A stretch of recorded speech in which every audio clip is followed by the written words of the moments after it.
Welcome, Saints. So this is another installment. I'm kind of very excited about this teaching. This is a very extremely in-depth teaching that's close to my heart. I've been researching this for a few years now. Wanted to make sure that that I had solid evidence on this before I brought the issue out.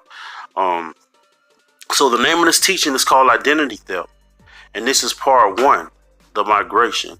So I'm going to kind of be going into depth about the migration of the Hebrew people from Israel to Africa and to America, where we are now, the scattered people of Israel.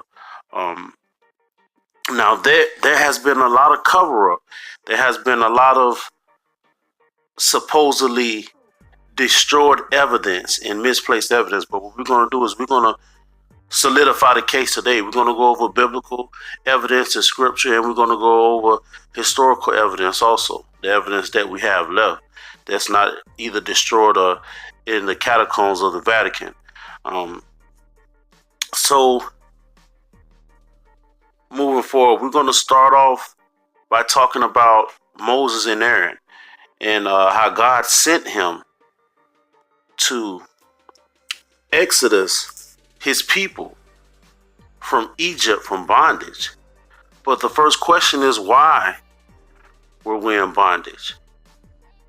And we're going to discuss that now. So we're going to jump into scripture. All right, Saints. So now we're going to be going to 2 Kings 17. And I'm probably going to read, it starts around verse 7, but to kind of give you a full context, I'm going to read verse 1 through 18. But you know what? First, I want to go ahead to 1 Kings. 1 Kings chapter 16, verse 33. And what I'll do is I'll probably just start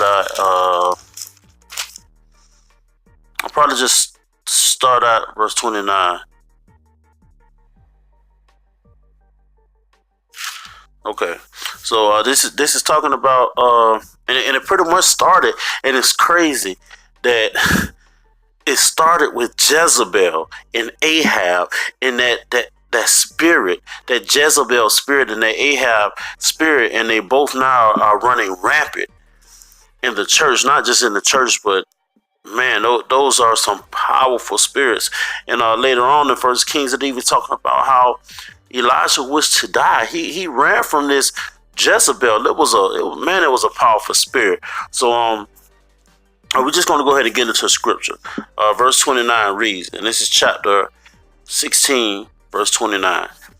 And in the 38th year of Asa, king of Judah, began Ahab the son of Amari to reign over Israel. And Ahab the son of Amari reigned over Israel in Samaria 22 years. And Ahab the son of Amari did evil in the sight of the Lord above that were before him.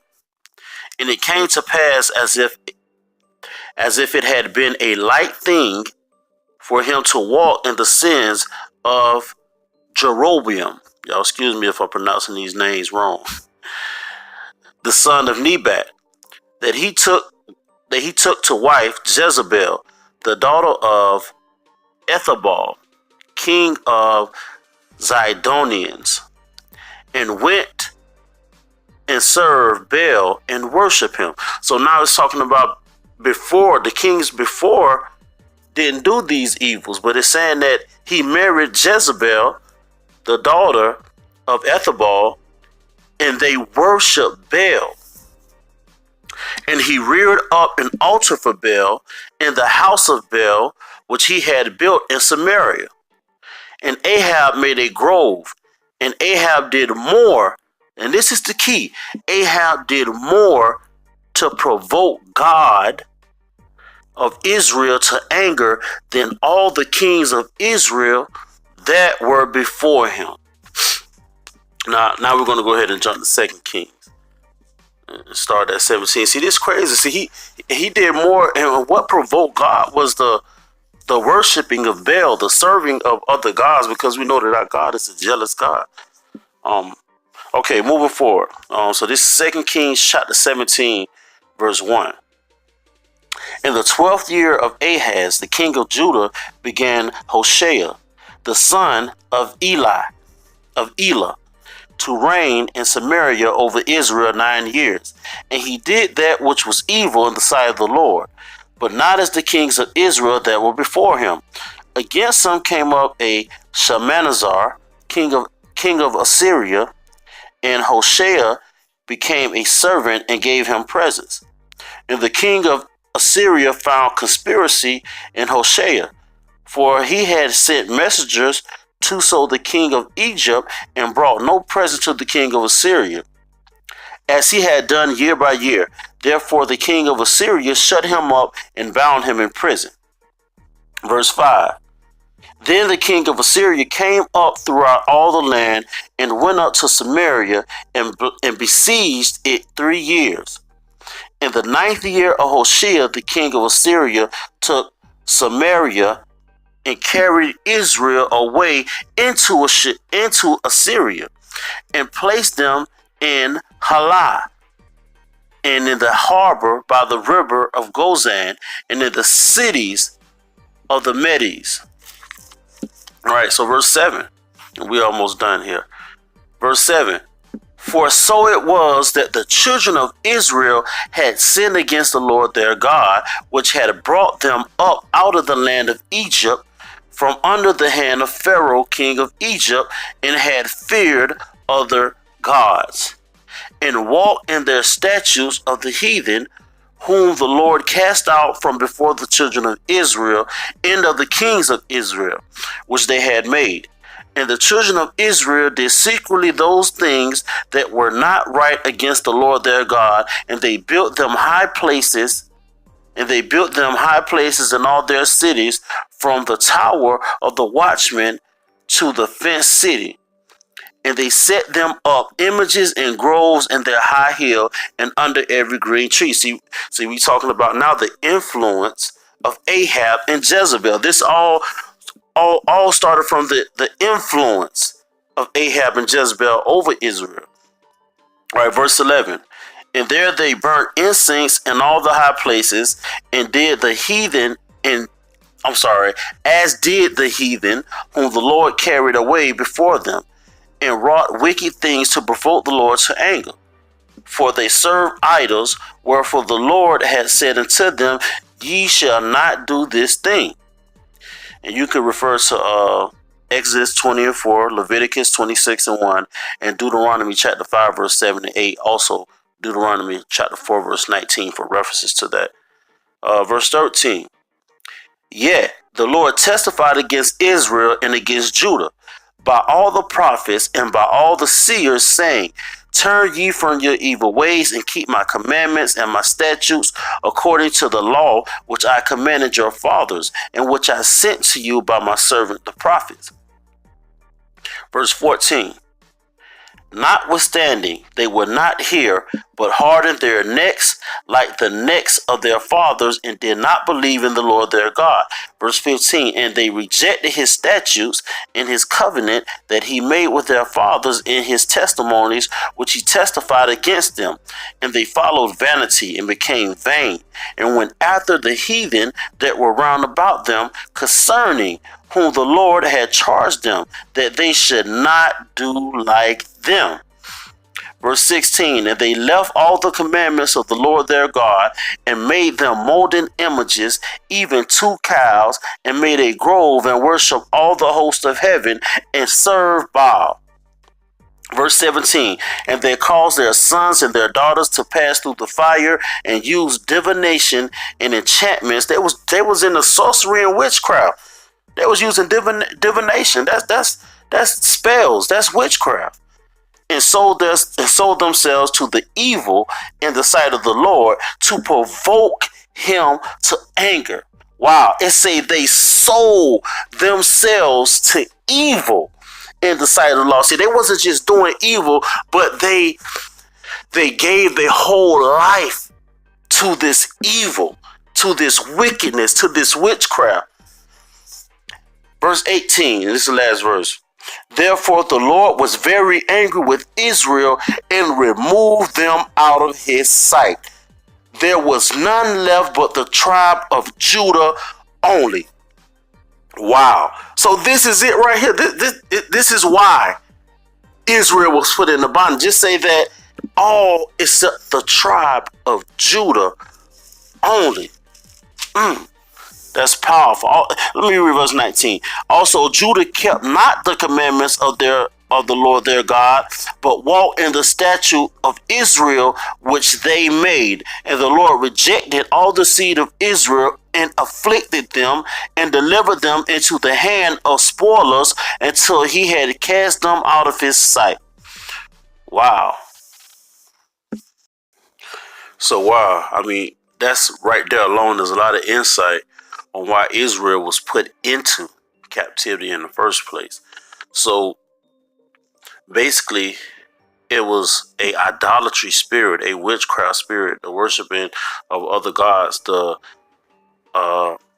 defeat in spiritual warfare, in giving way to evil spirits and demons, and the worshiping of other gods. So that was the downfall of Israel. Now, in another note, God sent Moses, which was of the Hebrew people, to pull the people out of bondage, out of Egypt, because the people cried out. God said, if you cry out to me, then he will come in on their own accord. And I'm not paraphrasing because I don't have the scripture in front of me, but they cried out to God. So God sent an answer in Moses and Aaron. And what Moses and Aaron did, they came and they delivered the people from bondage, from physical bondage. But the thing is that they never were freed from a mental bondage or a spiritual bondage. Because, see, the thing about bondage is bondage affects the mind. Bondage has a long-lasting effect on the mind. So physically, he had freed them from bondage. He had freed them from Egypt. He had begun the exodus into the promised land, which was the land of Canaan, the land of giants, the land flowing with milk and honey. But yet, they were subject to the wilderness for 40 years for a lack of disobedience, because mentally they were still in bondage. A lot of them wanted to go back to Egypt because it was familiar to them. See, in slavery, we become reliant on a system. Even today, in slavery and in bondage, we become reliant on a system. And Pharaoh had a system put in place that had the minds of them. So, like I said, they were free in body, but their minds were still in bondage. So now we're going to get more into the migration. So there was a migration from Israel. So we know that Rome utterly destroyed Israel. Utterly destroyed Israel. And I'm gonna get into a couple of facts and a couple of details in that. But Rome utterly destroyed Israel, leaving the people to have to leave Israel. That was another cause of the Exodus. They were utterly destroyed. And the migration began from Israel into Africa.